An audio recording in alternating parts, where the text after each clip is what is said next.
JDS ಶಾಸಕರಿಂದ cross voting ವಿಚಾರಕ್ಕೆ ಸಂಬಂಧಪಟ್ಟಂತೆ ಇದೀಗ ಕೆಆರ್ ಪೇಟೆಯಲ್ಲಿ ಶಾಸಕ ಎಚ್.ಟಿ. ಮಂಜು ಅವರು ಸಾಕಷ್ಟು ಆಕ್ರೋಶವನ್ನ ವ್ಯಕ್ತಪಡಿಸಿದ್ದಾರೆ. ಅಡ್ಡಾ ಮತದಾನದ ಬಗ್ಗೆ ಇದೀಗ ಎಚ್.ಟಿ. ಮಂಜು ಅವರು ತಮ್ಮ ಅಭಿಪ್ರಾಯವನ್ನ ಹೇಳಿಕೊಂಡಿದ್ದಾರೆ. ಅಡ್ಡಾ ಮತದಾನ ಮಾಡಿದ್ರೆ ಅವರ ಕುಟುಂಬಕ್ಕೆ ವಿಷ ಹಾಕದಂತೆ ಅಂತ ಈ ಸಂದರ್ಭದಲ್ಲಿ ಎಚ್.ಟಿ. ಮಂಜು ಅವರು ಹೇಳಿದ್ದಾರೆ.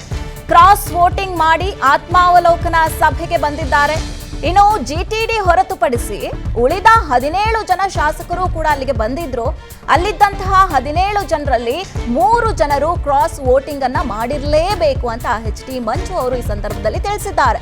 ಇನ್ನು ಅಡ್ಡ ಮತದಾನ ಮಾಡಿರುವವರ ವಿರುದ್ಧ ಕಠಿಣ ಕ್ರಮಕ್ಕೆ ಸೂಚನೆ ನೀಡಲಾಗ್ತಾ ಇದೆ. ಜೊತೆಗೆ ಕೆಆರ್ ಪೇಟೆಯಲ್ಲಿ ಜೆಡಿಎಸ್ ಶಾಸಕ ಈ ರೀತಿಯಾದಂತಹ ಹೇಳಿಕೆಯನ್ನ ಕೊಟ್ಟಿರುವಂತದ್ದು ಎಚ್.ಟಿ.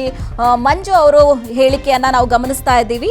ಇವತ್ತು ಕೆಆರ್ ಪೇಟೆಯಲ್ಲಿ ಮಾತನಾಡಿದಂತಹ ಶಾಸಕ ಎಚ್.ಟಿ. ಮಂಜು ಅವರು ಏನು ಅಡ್ಡ ಮತದಾನ ಮೊನ್ನೆ ವಿಧಾನ ಪರಿಷತ್ ಚುನಾವಣೆಯಲ್ಲಿ ಜೆಡಿಎಸ್ ನಿಂದ ಆದಂತಹ ಅಡ್ಡ ಮತದಾನದ ಬಗ್ಗೆ ಆಕ್ರೋಶವನ್ನ ವ್ಯಕ್ತಪಡಿಸಿದ್ದಾರೆ. ಅಷ್ಟೇ ಅಲ್ಲದೆ ಅಡ್ಡ ಮತದಾನ ಮಾಡಿದ್ರೆ ಅವರ ಕುಟುಂಬಕ್ಕೆ ವಿಷ ಹಾಕದಂತೆ ಅನ್ನುವಂತ ಹೇಳಿಕೆಯನ್ನ ಕೂಡ ಇದೇ ಸಂದರ್ಭದಲ್ಲಿ ಹೇಳಿದ್ದಾರೆ.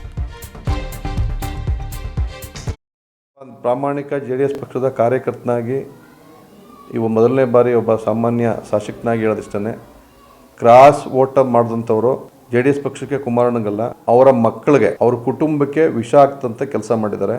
ಆದರೂ ಸಹ ವಿಷ ಕೆಲಸ ಮಾಡಿ 2 ಗುಂಡಿಗೆಯಿಂದ ಬಂದು ಆ ಮೀಟಿಂಗಲ್ಲಿ ಭಾಗವಹಿಸಿದ್ರು. ಅದು ಯಾವ ಮನಸ್ಥಿತಿ ಯಾವ ಮುಖ ಹೊತ್ಕೊಂಡು ಆ ಮೀಟಿಂಗ್ಗೆ ಬಂದಿದ್ರೋ ಗೊತ್ತಿಲ್ಲ. ಯಾರು ಮಾಡೋಂತ ಗೊತ್ತಿಲ್ಲ, ಮಾಡ್ದಂಥವ್ರು ಅಲ್ಲಿ ಬಂದಿದ್ದು ಅಂತ ಗೊತ್ತಿಲ್ಲ. ಅಲ್ಲಿ 17 ಜನ ಶಾಸಕರು ನಾವಿದ್ದೋ. ಅಲ್ಲಿರೋರೆ ಕೊನೆ ಪಕ್ಷ 3 ಜನನಾರ ಕ್ರಾಸ್ ವೋಟಿಂಗ್ ಮಾಡಲೇಬೇಕು, ಅಲ್ಲಿ ಮೀಟಿಂಗ್ ಬಂದಿರೋ ಮಾಡಿರಲೇಬೇಕು. ಅವ್ರಿಗೇನು ಆತ್ಮಸಾಕ್ಷಿ ಇದೆಯೋ, ಅವ್ರ ನಡವಳಿಕೆನೇ ಹೆಂಗೆಯೋ, ಅವ್ರು ಬಂದ ದಾರಿನ ಇದೋ ಗೊತ್ತಿಲ್ಲ.